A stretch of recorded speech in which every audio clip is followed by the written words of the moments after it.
I bet you already knew this episode was going to happen. I bet you did. If you did, then you're going to be right at home with this episode of NextGEN Medium, where we're continuing the Know the Soul Ability series and talking about what maybe you had just experienced, precognition. Time to learn about the term that defines seeing the future. We're going to talk about dominant soul senses used in precognition. I'm going to impart my experience with precognition. Of course, ways to tap into these soul abilities that you can do if you're looking to venture in the precognition experiment. And I have a pro tip for you when it comes to learning about your precognition abilities with your dreams. That's coming up this episode on NextGEN Medium, the podcast.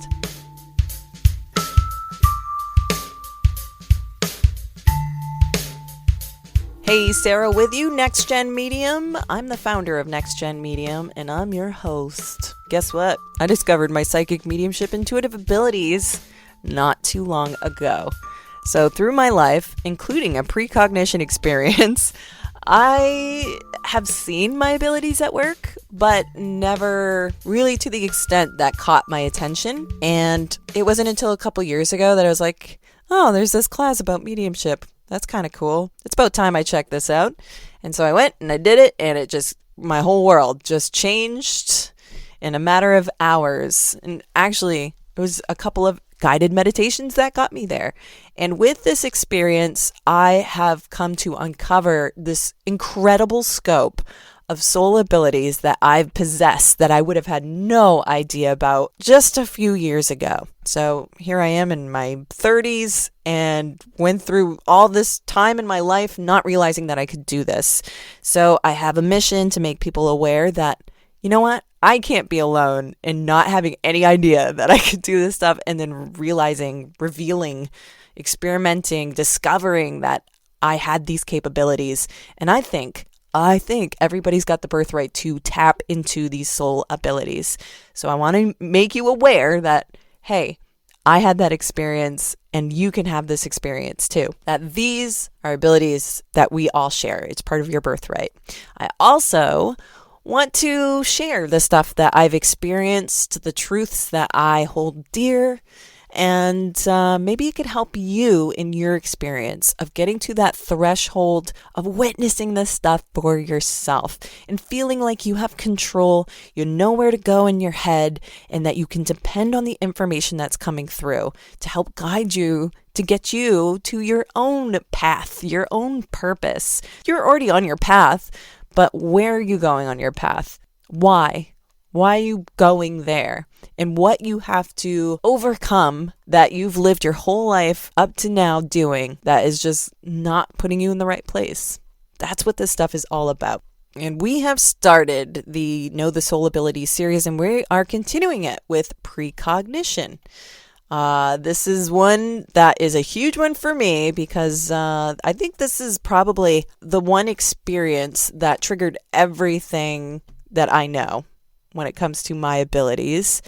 That happened when I was 12 years old, and it has stayed with me ever since, and is one of those profound moments of seeing my abilities. And now I look back and I go, holy crap, that was just the very, very, very tip of the iceberg of what I'm capable of doing. So this one's very near and dear to my heart. So soul abilities, so many different ways to use soul abilities that translates to psychic skills and intuitive skills and healing and mediumship. And maybe it's a mashup of those things. And maybe there's others out there, these different modes.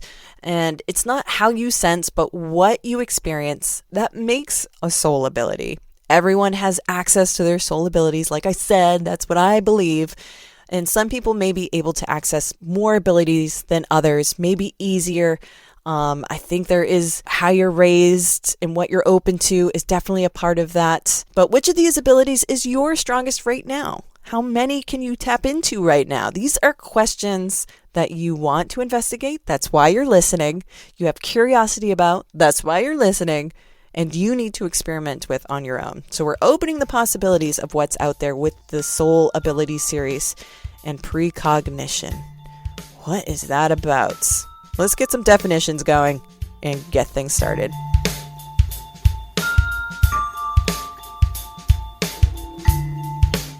All right.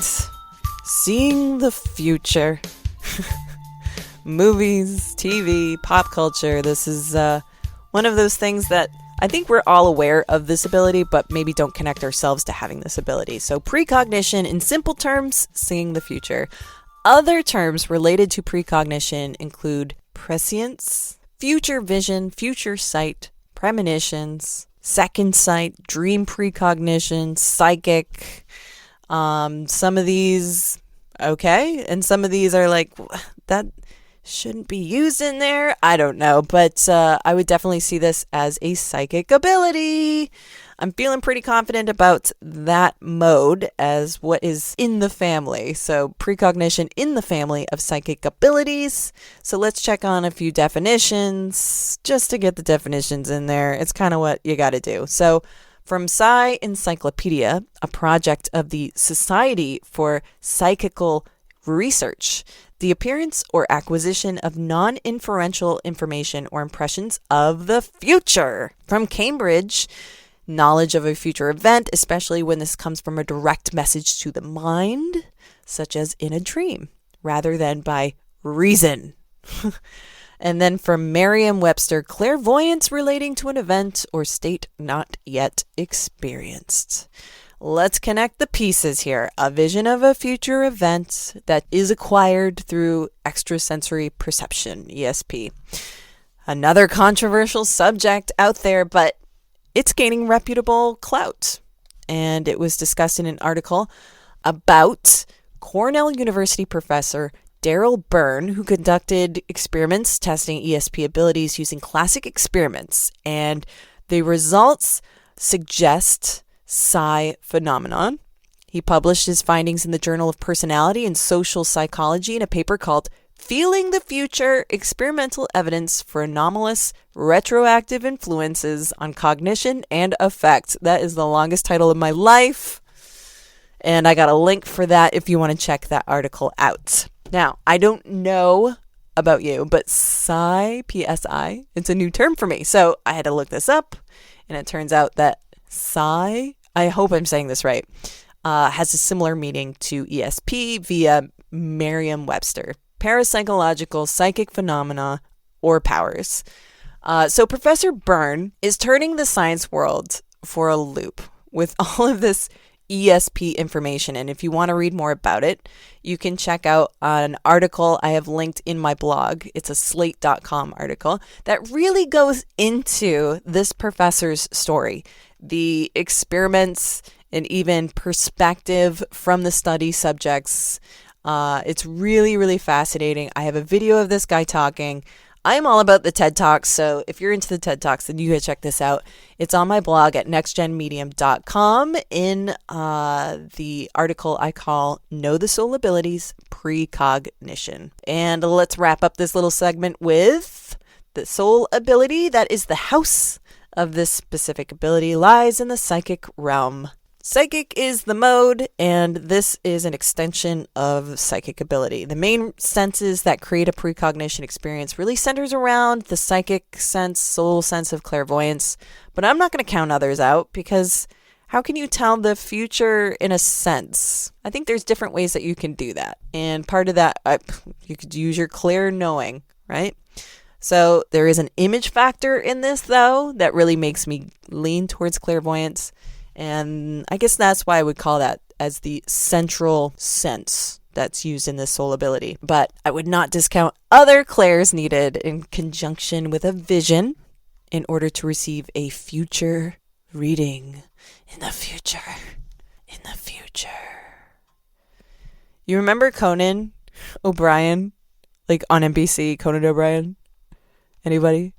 He had this segment he called In the Year 2000, which really dates when I would watch Conan. Of course, I said NBC, so that dates it even more, but that's what I think of when I hear in the future. In the year 2000. Anybody? Any Cone Bone fans out there? This was high school when I wouldn't go to bed when I was supposed to. So, All right, let's talk about my experience with precognition.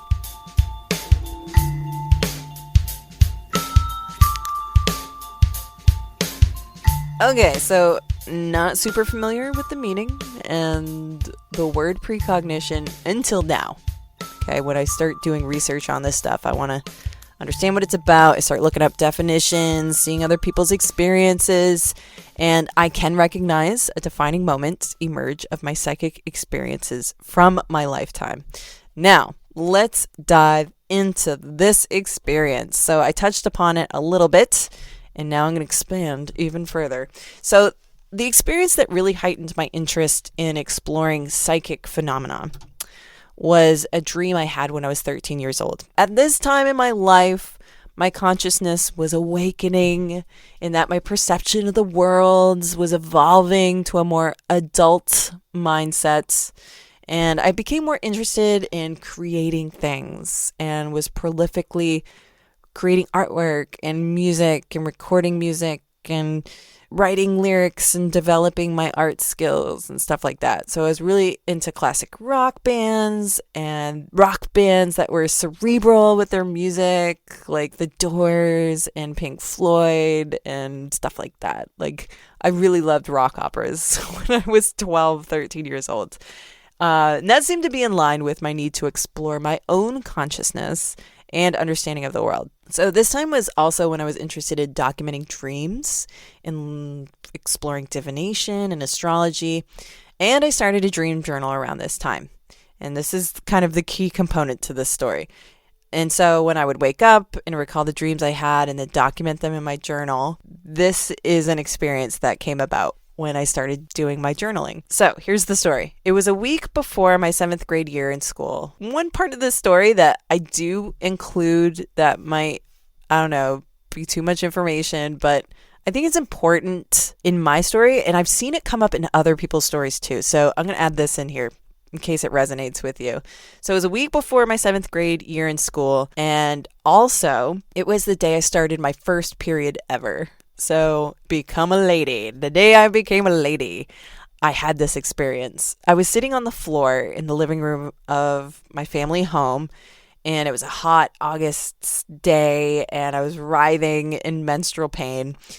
And I can recall that I was home by myself and my parents were working. So eventually my mom came home and she had some bags of clothes. What's an interesting note in this story is that my mom really wasn't a shopper. She hated being around people, getting frustrated with people and driving around people and being around people in stores. So her going out and doing shopping is sort of an unusual thing. And she really would have to be in the mood to deal with it in order to go do it, which she usually wasn't. So she really hated it. She thought it was a nuisance. But here she was with shopping bags, so she went shopping. So she must have been in a good mood to go shopping. But I remember her leaving the room once she got in with her bags. Then she came back out and she showed me a pair of pants that she bought for herself. Now these pair of pants were the kind of pair of pants my mom usually didn't wear. She was a mom jeans kind of lady, or she wore a lot of dresses because it was comfortable.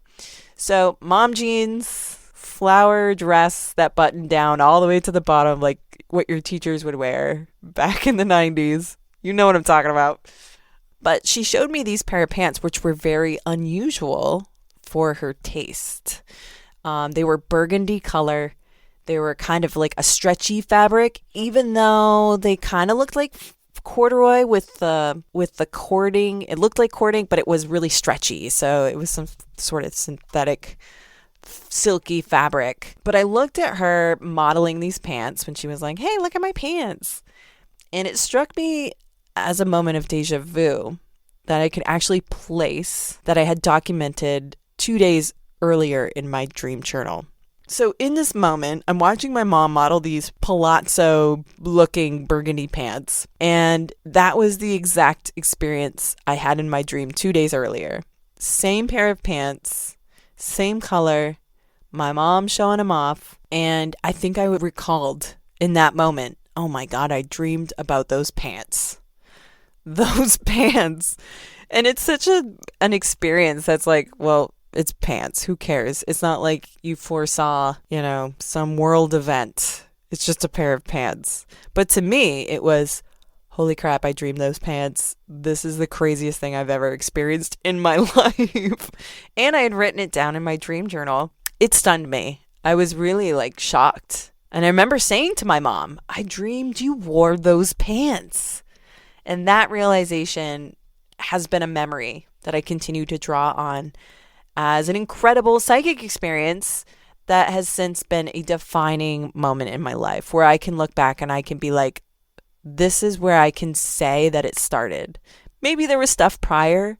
Maybe I really wasn't paying attention. I was just being a kid and just experiencing life and not even thinking anything of it. But in that time, that's the day I became a woman. And that's the day that I can recall as being a definitive time that I had a psychic experience, like a true to form psychic experience with precognition. It was a visual, it was unpredictable, and it happens.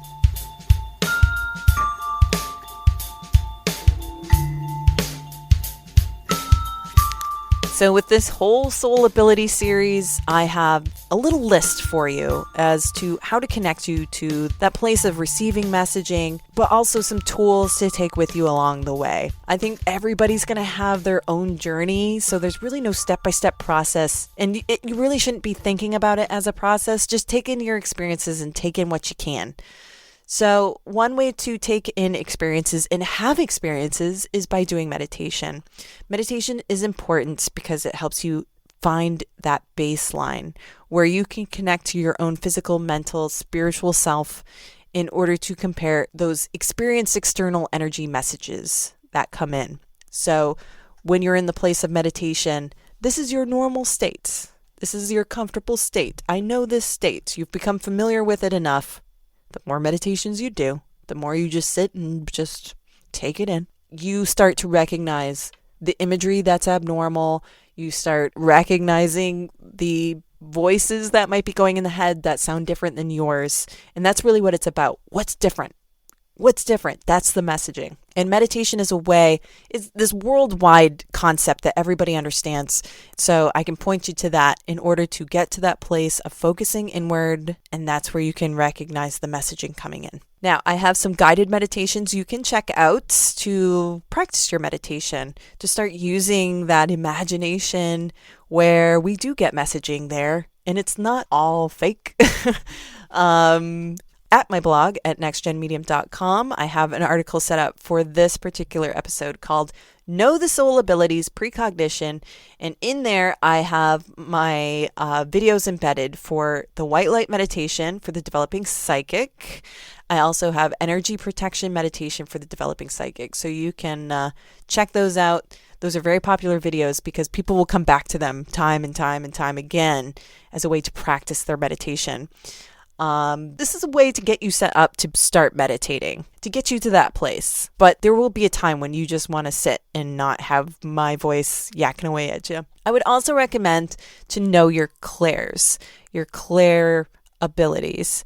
So these are the tools you're working with that are sensing the worlds, this invisible worlds around you. Another term that people use is mental senses or psychic senses or soul senses. Or meta senses. Oh my God, so many words for the same things. I can't stand it.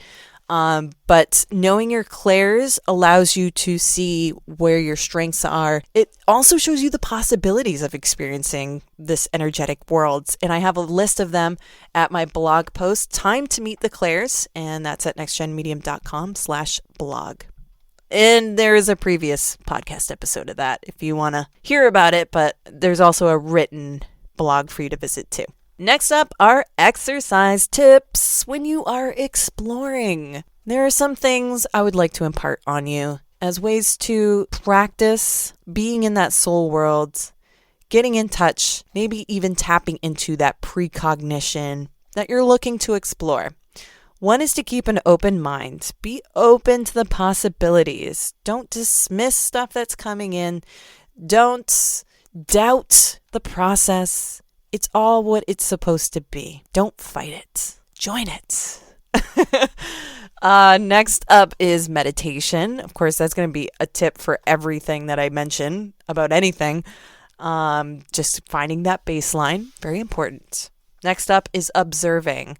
So when I say keep an open mind, this kind of goes hand in hand with observing, because observing is a submissive act of just watching what comes through, or feeling what comes through, or hearing what comes through.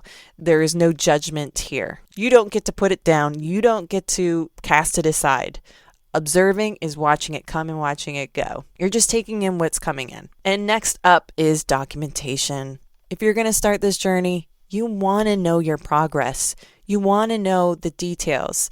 And a detail that you document 3 months ago and you look back on could give you a defining thing about your abilities that you might not be able to recognize if you hadn't written that down 3 months ago. It can also show the rhythms of your abilities. It can also show anomalies, what's possible for you, and allow you to see the repetition that happens with your abilities so you can maybe more confidently say, okay, I've seen enough examples that I've written down of my precognition abilities. I do believe that this is an ability I have, and I want to explore this more. So documentation, you got to have a journal. Just do it. Stop arguing with me. Do it. Thank you. And last up, you got to understand how your ego just gets in your grill. And the way to do that is to identify how the ego gets in there. And this can be sort of a life review of being objective about your ego, disconnecting it from who you are. Your ego wants to represent you, and sometimes it limits you, especially when you're doing your soul abilities, soul sense stuff. You're trying to get familiar with that. And there comes a time when you got to take your ego aside and be like, hey, you're getting in the way. You're doubting everything. You are second guessing everything. And I have a blog post on my website, nextgenmedium.com, called Identifying Ego in Your Psychic Messaging, in Your Soul Ability Messaging. And that will be a good guide for you to maybe identify with what I've gone through with identifying my ego and how it creeps in and how I perceive it. And that's when I can be like, oh wait, I've experienced this and I didn't realize that was my ego coming through. So check that out, nextgenmedium.com/blog.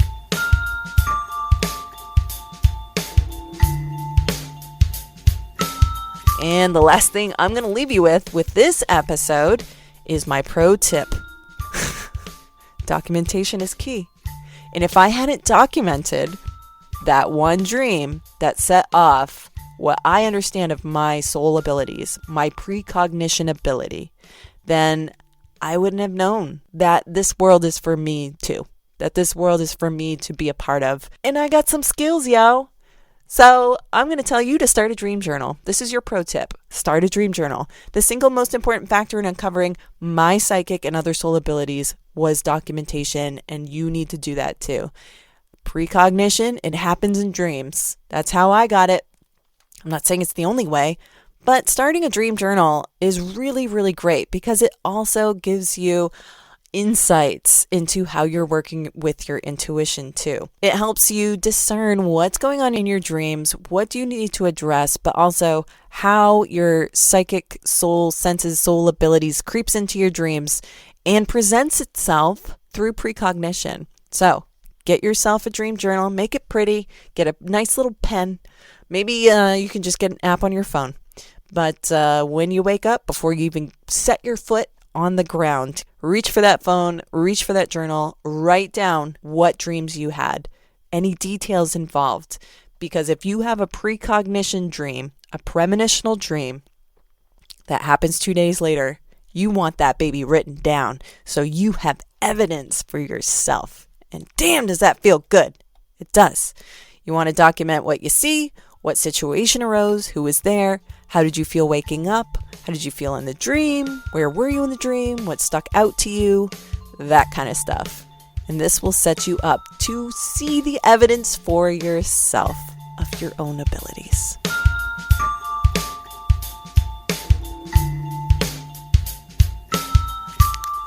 And that does it for this episode of NextGen Medium, the podcast, going through the Know the Soul Ability series today with precognition. I hope that stuff helped you out, and I got lots of stuff in my blog a lot of links, a lot of web resources for you to check out if you are super interested in this particular soul ability, which is in the family of psychic abilities, Precognition. I have Facebook groups for you to check out, Reddit communities for you to check out, video resources, lots of links, including that video of Daryl J. Byrne, the professor there, who has been doing experiments on ESP and precognition. And I also have my sources listed out too, so you can check out the links for that. Check that out at nextgenmedium.com/blog. And while you're at my website, sign up to get a consult, a development session is what I call it. And we can talk about what you're going through and how to get to witnessing this stuff for yourself and being able to count on that information, where it is, maybe what's going on that is impeding the process from my perspective. You can do that at my website, nextgenmedium.com, and go through the calendar, pick a date that's good for you. We can also do a reading in there as well. Check out the blog, vlog, and other podcast episodes at nextgenmedium.com. You can add your name to get emails at my website, nextgenmedium.com, about upcoming NextGen Medium stuff like educational stuff, maybe some contests for free readings, and a whole lot more. I'm on Facebook, I'm on Instagram, I'm on Pinterest for all that social media crap that I really don't care about, but other people do. And that does it for this episode of NextGen Medium, the podcast. Until next time, have a pleasant rest of your day. Thank you for listening. Be safe, and I'll chat with you later. See ya. Bye.